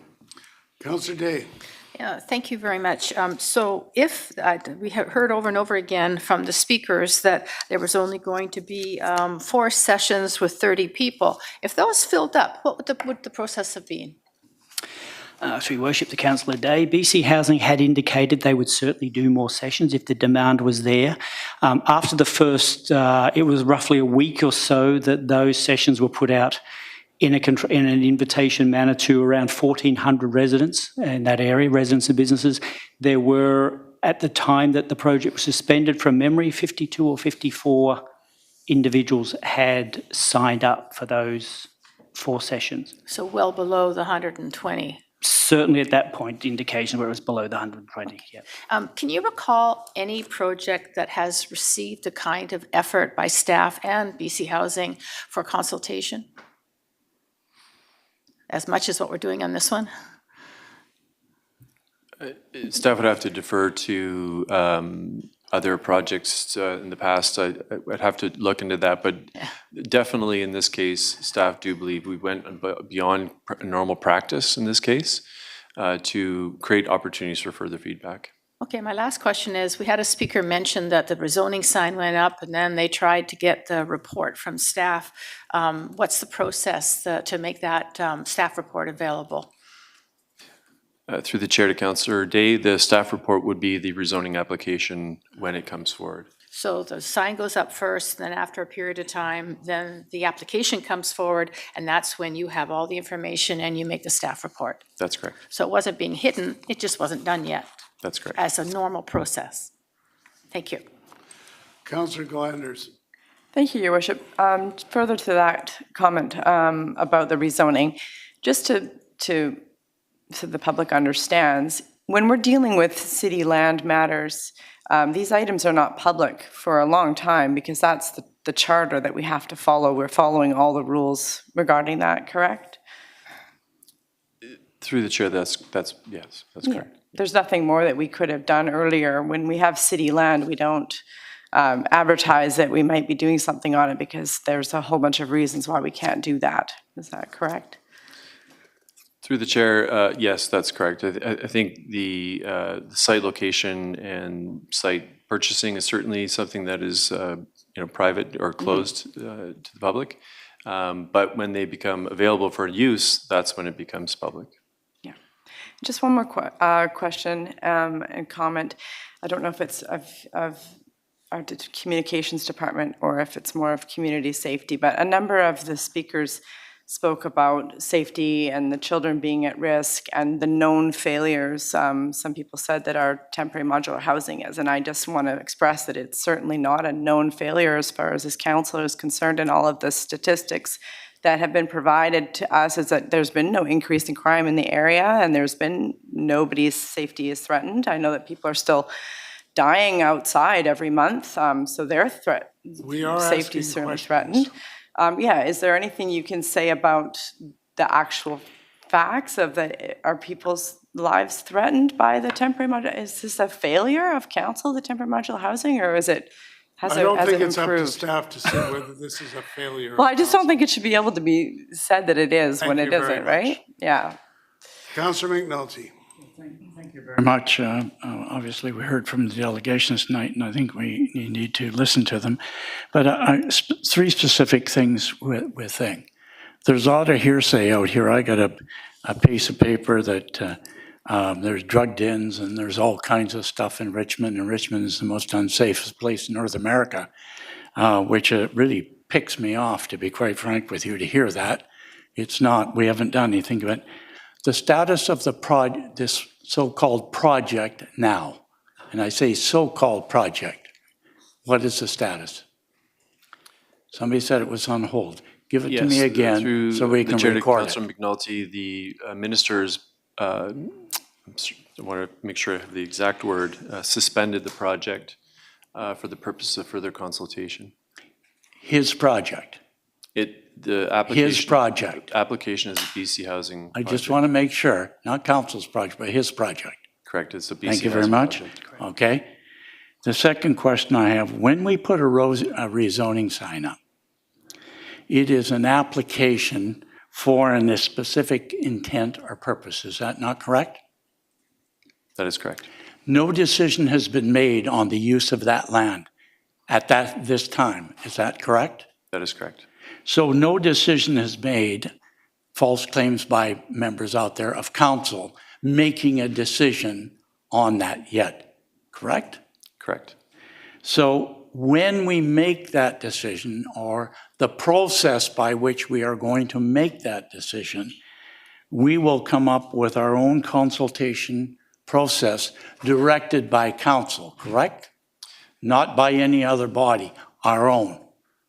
Through the chair to Councillor McNulty, the report creates opportunities for further public consultation. So we will have our own consultation of what we're going to do, et cetera.